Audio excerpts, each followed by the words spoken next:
하나님의 말씀은 마태복음 17장 14절에서 20절의 말씀입니다. 저희가 무리에게 이름에 한 사람이 예수께 와서 꿇어 엎드려 가로되 주여 내 아들을 불쌍히 여기소서. 저가 간질로 심히 고생하며 자주 불에도 넘어지며 물에도 넘어지는 내가 주의 제자들에게 데리고 왔으나 능히 고치지 못하더이다. 예수께서 대답하여 가라사대 믿음이 없고 패역한 세대여 내가 얼마나 너희와 함께 있으며 얼마나 너희를 참으리요 그를 이리로 데려오라 하시다. 예, 예수께서 꾸짖으시니 귀신이 나하고 아이가 그때부터 나으니라. 이때 제자들이 종용이 예수께 나와 가로되 우리는 어찌하여 쫓아내지 못하였나이까. 다 같이 읽으시겠습니다. 가라사대 너희 믿음이 적은 연고니라. 진실로 너에게 이르노니 너희가 만일 믿음이 한 겨자씨만큼만 있으면 이 산을 명하여 여기서 저기로 옮기라 하여도 옮길 것이요 또 너희가 못할 것이 없으리라. 아멘. 이 시간 아가페 성가대의 찬양 있겠습니다.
할렐루야. 서로의 평강의 복을 기원하는 마음으로 샬롬 인사 나누시기 바랍니다. 샬롬, 샬롬. 사순절 특별 새벽기도회, 오늘 토요 새벽기도회 여러분 잘 나오셨습니다. 몇 가지 광고 말씀, 기도 제목을 부탁드립니다. 우리 과테말라 단기 선교팀이 이제 다음 주 월요일부터 토요일까지 선교 사역을 진행하게 됩니다. 내일 밤에 출발을 해요. 내일 밤에 출발하는 우리 단기 선교 단원들이 성령 충만한 가운데 주님의 보험과 사랑을 잘 과테말라 지역의 영혼들에게 또 어린이들에게 잘 전달하고 돌아올 수 있도록 우리 선교 단원들을 위해서 기도해 주시기를 바랍니다. 그리고 우리 샬롬교회 성전 건축 3월 20일 히어링이 있습니다. 그 히어링이 중요한 관문 중에 하나인데 하나님이 함께 하시고 도우셔서 지금까지 인도해 주신 하나님께서 이 일도 순적하게 잘 통과되게 해달라고 기도해 주시고 또 우리 건축위원들을 위해서 기도해 주시기를 바랍니다. 내일이 주일입니다. 내일을 준비하는 오늘이 되시기를 바랍니다. 오늘 본 말씀 마태복음 17장에 보시면 한 아들이 큰 문제가 있어서 아버지가 그 아들을 위해서 예수님께 와서 간청을 하고 있는 장면입니다. 그 아들이 문제가 뭘까요? 뭐라고 나옵니까? 간질이라고 나오죠. 14절 15절 말씀 한번 같이 읽겠습니다. 14절 15절 말씀 시작. 저희가 무리에게 이름에 한 사람이 예수께 와서 꿇어 엎드려 가로되 주여 내 아들을 불쌍히 여기소서 저가 간질로 심히 고생하여 자주 불에도 넘어지며 물에도 넘어지는지라. 간질병이 걸려가지고 갑자기 온몸에 마비가 오고 또 정신을 잃어서 거기가 물인지 불인지 모르고 거기에 빠지고 넘어지고 쓰러져서 그렇게 아이가 고통을 당하는 모습을 지켜보는 아버지의 좌절감이 얼마나 컸겠습니까? 차라리 내가 그 병을 앓으면 좋겠다. 그런 생각을 한 것이 한두 번이 아니었을 것입니다. 도무지 발작이 일어나면 아이가 정신을 못 차리고 상하고 깨지고 다치니 정말 어떻게 해서든지 이 아이를 고쳐보려고 많은 의원을 찾아 만났을 것이고 자기가 할 수 있는 모든 방책을 다 써보려 했겠지만 정말 백약이 무효 그런 상태에 처했으니 그 아버지의 절망감 그 괴로움이 얼마나 깊었겠습니까? 어떻게 이 아이를 좀 고칠 수 있을까? 그러다 예수님의 소문을 들은 거예요. 예수님께 이 아이를 데려가면 고칠 수가 있겠다. 근데 예수님이 그 자리에 안 계시고 세 제자를 대동하고 산 위에 올라가셨어요. 변화산상. 세 제자가 누구라고요? 세 제자? 베드로하고 야고보하고 요한이었죠. 그러니까 나머지 9명의 제자들이 그 변화산상 기슭에 있다가 그 아버지와 아들을 만난 거였습니다. 근데 전혀 도움이 안 되는 거예요. 그래서 아버지가 예수님께 하는 말이 당신이 제자들에게 데리고 왔는데 전혀 효과가 없습니다. 그때 예수님께서 질책을 하셨습니다. 오늘 본 말씀에 보시면 예수님이 꾸준히 책망하시는 말씀이 17절에 나오죠. 17절 말씀 같이 읽겠습니다. 시작. 예수께서 대답하여 가라사대 믿음이 없고 패역한 세대여 내가 얼마나 너희와 함께 있으며 얼마나 너희를 참으리요 그를 이리로 데려오라 하시다. 주님께서 뭐라고 책망하세요? 무엇이 없다고요? 믿음이 없다. 믿음이 없다.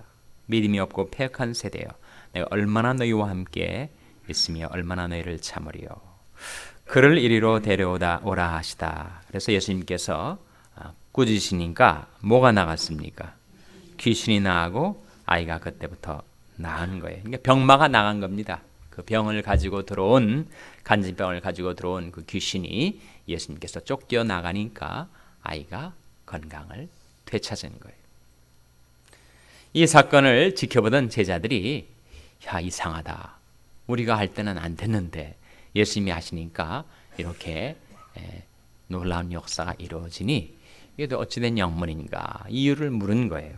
그래서 예수님께 이렇게 조용히 묻습니다. 19절에 보시면 이에 제자들이 종용이 예수께 나와 가로되 우리는 어찌하여 쫓아내지 못하였나이까. 그때 예수님께서 말씀하시는 대답이 20절에 나오죠. 같이 읽겠습니다. 시작. 가라사대 너희 믿음이 적은 연곤이라. 진실로 너에게 이르노니 너희가 만일 믿음이 한 겨자씨만큼만 있으면 이 산을 명하여 여기서 저기로 옮기라 하여도 옮길 것이요 또 너희가 못할 것이 없으리라. 너희 믿음이 어떠한 연고라고요? 너희 믿음이 적은 연고다. 믿음이 문제였다는 거죠. 제자들에게 믿음이 적어가지고 그 간질병 귀신을 못 쫓아낸 거다라고 주님께서 말씀하신 것입니다. 믿음이 문제라고. 그러면서 그 다음 구절 21절 한번 같이 읽겠어요. 21절 읽으려고 했더니 없음 그렇게 나오죠. 근데 없음 앞에 번호가 하나 적혀져 있습니다. 뭐라고 적혀져 있어요? 제가 가진 성경에는 1번 그렇게 적혀져 있습니다. 어딜 보시라고요? 각조를 보시라. 밑에 풋노트를 보면 뭐라고 나옵니까? 1번에 어떤 사본에 21절이 뭐라고 나와요? 기도와 금식이 아니면 이런 유가 나가지 아니하느니라가 있음. 성경에 여러 사본이 있어요. 매뉴스크립트가 있습니다.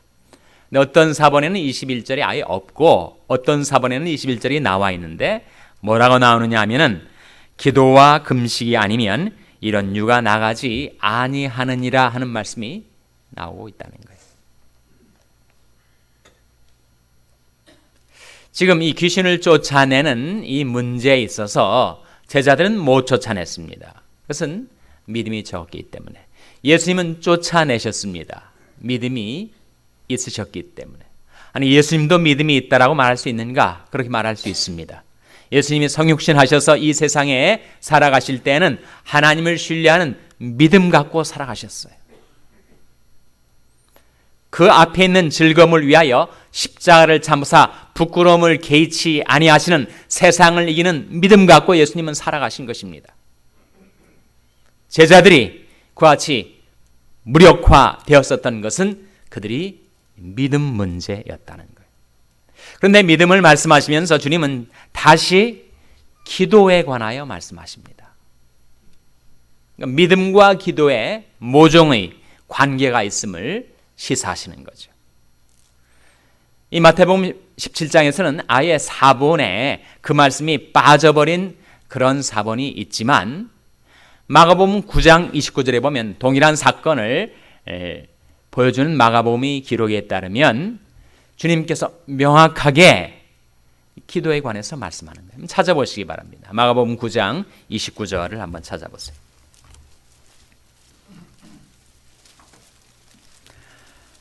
신약성경 69면입니다. 신약성경 69면 마가복음 9장 29절. 제가 28절에 제가 읽겠습니다. 집에 들어가심에 제자들이 종용이 묻자오되 우리는 어찌하여 능히 그 귀신을 쫓아내지 못하였나이까. 29절 같이 읽겠습니다. 시작. 이르시되 기도 외 다른 것으로는 이런 유가 나갈 수 없느니라 하시니라. 각주에 나와 있지 않고 본문에 명확하게 나타나 있습니다.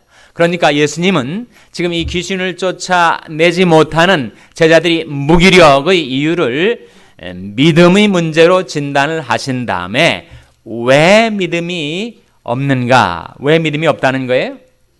기도하지 않기 때문에. 그래서 믿음과 기도의 관계를 지금 말씀해 주시고 있는 겁니다.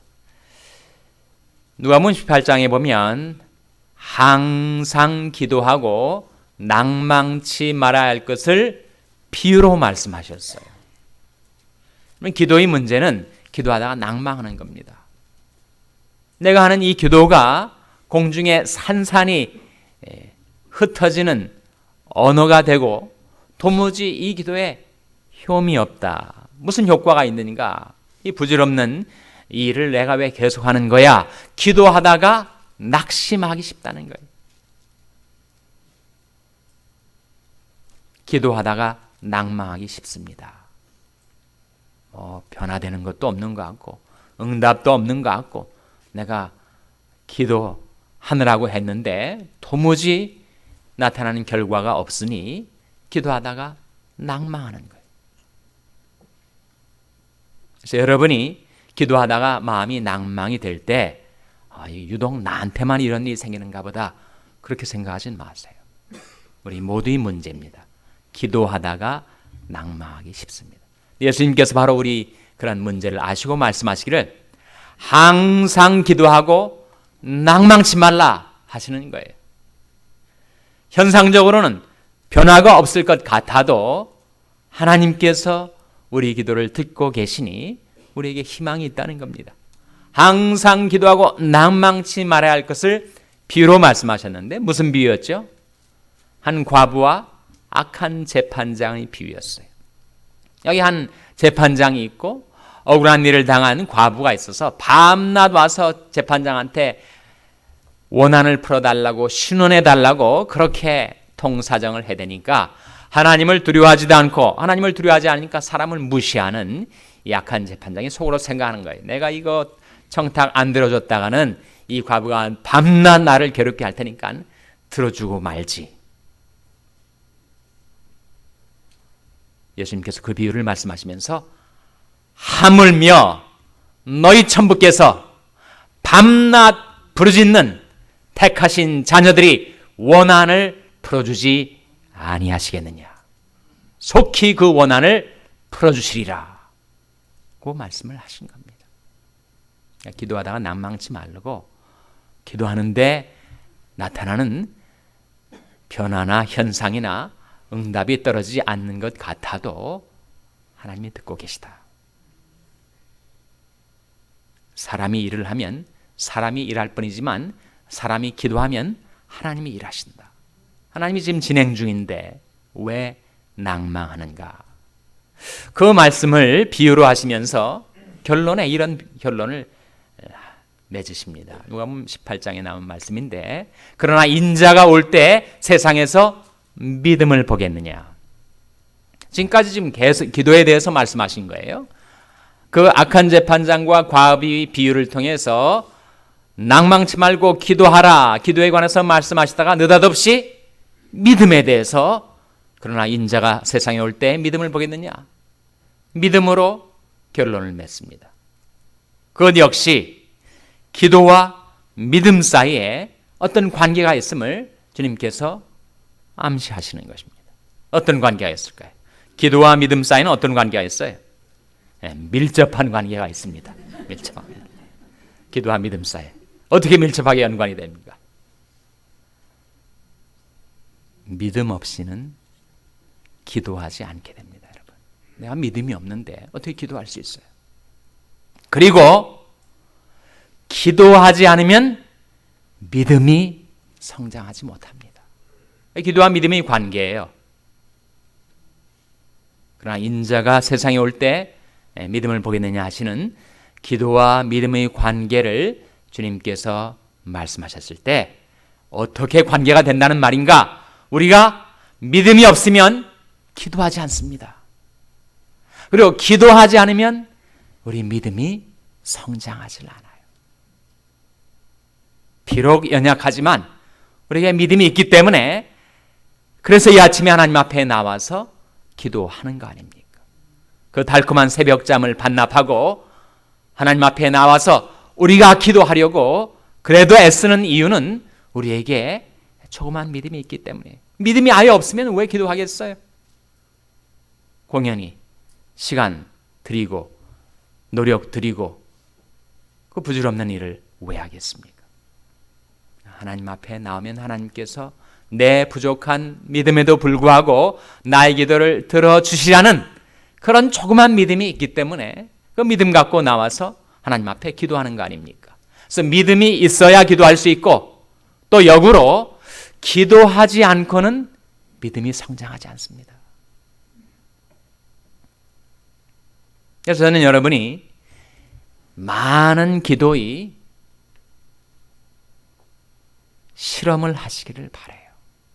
우리 기도가 내가 원하는 만큼 제까닥 다 모조리 응답되면 얼마나 좋겠습니까? 그러나 우리의 삶의 실제는 그렇지 못해요. 우리 하나님 앞에 이런저런 많은 기도를 드렸지만, 응답되는 기도들도 있지만 응답이 떨어지지 않는 기도도 많이 있단 말이에요. 응답이 되지 않으면 이 내 기도에 문제가 있구나, 기도를 고쳐서 해야 되겠구나, 기도를 바꾼단 말이에요. 나는 그것이 좋은 길인 줄 알았는데 하나님께서 들어주질 않으시니 내가 내 단견으로 잘못 구하고 있었던가 보다. 기도의 제목을 바꿀 수가 있단 말이에요. 그러나 애시당초 전혀 기도하지 않고 살아간다면 그런 기도의 수정, 그 기도의 변화조차 없을 것이고, 그렇다면 그는 한 번도 응답을 체험하지 못한 채 교회만 왔다 갔다 하니 어떻게 믿음이 성장할 수 있겠어요? 그래서 여러분, 기도하실 때 담대하게 기도하세요. 내가 하는 이 기도가 정말 소용이 있을까? 또 맞는 기도를 하는 것일까? 이렇게 주저하지 마시고 망설이지 마시고 하나님 앞에 나오면 담대하게 기도를 하세요. 그러면 어떤 기도들은 응답이 주어질 것입니다. 어떤 기도들은 그렇게 여러 번 기도했는데도 불구하고 응답이 결국 오지 않고 마는 것이 있을 거예요. 그때 깨닫고 하나님의 뜻이 다른 곳에 있는가 보구나. 이 기도의 제목을 수정해서 다른 기도를 하나님 앞에 드릴 수가 있겠죠. 그래서 기도에 많은 응답의 성공도 있어야 하겠지만 기도의 응답에 있어서의 실패도 우리에게 필요한 겁니다. 밑거름이에요. 그 기도의 성공과 실패를 통한 그 밑거름이 우리 믿음을 성장케 해준다는 겁니다. 그래서 여러분, 지금까지 신앙생활, 기도생활 하시면서 되돌아보시면 참 놀랍게 기적과 같이 그렇게 내가 간절히 바랬는데 정말 불가능과 같은 그런 일이 응답으로 여러분에게 주어진 그런 사례들이 있을 거예요. 얼마나 많은지는 모르겠습니다. 그러나 그 응답들이 있을 거예요. 그 응답들이 여러분의 귀중한 신앙의 자산이 되는 것입니다. 여러분이 마음이 낙심이 될 때, 기도하다가 마음이 낭망이 될 때 바로 그 대목으로 찾아가셔야 돼요. 정말 불가능했던 일인데, 정말 내가 그렇게 간절히 열망했던 일인데 하나님께서 나를 불쌍히 여기셔서 이렇게 응답해 주셨지, 그건 정말 기적과도 같아 라고 여러분이 체험하신 기도의 응답을 기억해 보시라는 거예요. 그리고 낭망되었던 여러분의 마음을 추스리시라는 겁니다. 뿐만 아니라 내가 하나님 앞에 그렇게 간절히 반복해서 기도했지만 하나님께서 결국 응답해 주지 않고야 마셨던 그런 일들도 있었지. 그런 경험들도 여전히 귀중한 우리 신앙의 밑거름이 될 수가 있는 것입니다. 아예 기도하지 않고 살아가면 성공도 실패도 경험이 없으니 어떻게 그 믿음이 성장할 수 있는 기회가 주어졌겠는가. 그런 말씀이죠, 여러분. 세상에 한 번도 실패를 경험하지 않은 사람처럼 위험한 사람이 없습니다. 그 사람은 뭔가 큰 일을 치르고 말 거예요. 우리에게 성공의 실패도 귀중하지만 실패의 경험도 우리에게 필요합니다. 그러려면 어떻게 하셔야 되겠어요? 일단은 많이 기도해야 되지 않겠습니까? 많은 간구를 하나님께 아뢰는 경험이 있어야 거기에 성공도 있을 것이고 실패도 있을 것이고, 성공도 물론 귀중한 신앙의 자산이 되겠지만 실패 역시 우리 믿음 성장의 귀중한 밑거름이 될 수가 있기 때문입니다. 주님이 우리에게 이르시는 말씀에 귀를 기울여 보십시오. 항상 기도하고 낭망치 말라. 무시로 성령 안에서 기도하라. 환난 날에 나를 부르라. 내가 너를 건지리니 네가 나를 영화롭게 하리로다. 너희는 내게 부르짖으며 와서 내게 기도하면 내가 너희를 들을 것이요 너희가 전심으로 나를 찾으면 나를 만나리라. 너는 내게 부르짖으라. 내가 내게 응답하겠고 내가 알지 못하는 크고 비밀한 일을 내게 보이리라. 내게 구하라. 내가 열방을 유업으로 주리니 네 소유가 땅 끝까지 이르리로다. 내 입을 넓게 열라. 내가 채우리라. 주님께서 우리에게 들려주시는 이 귀중한 기도의 약속들을 붙드시고 하나님 앞에 많은 기도를 드리시는 가운데 그 성공과 실패의 체험을 통해서 여러분의 믿음이 계속해서 성장하여 우리가 큰 믿음 갖고 놀라운 하나님의 기적과 응답들을 체험하며 살아가게 되시기를 주님의 이름으로 축원합니다. 기도하시겠습니다. 오늘 말씀을 기억하며 하나님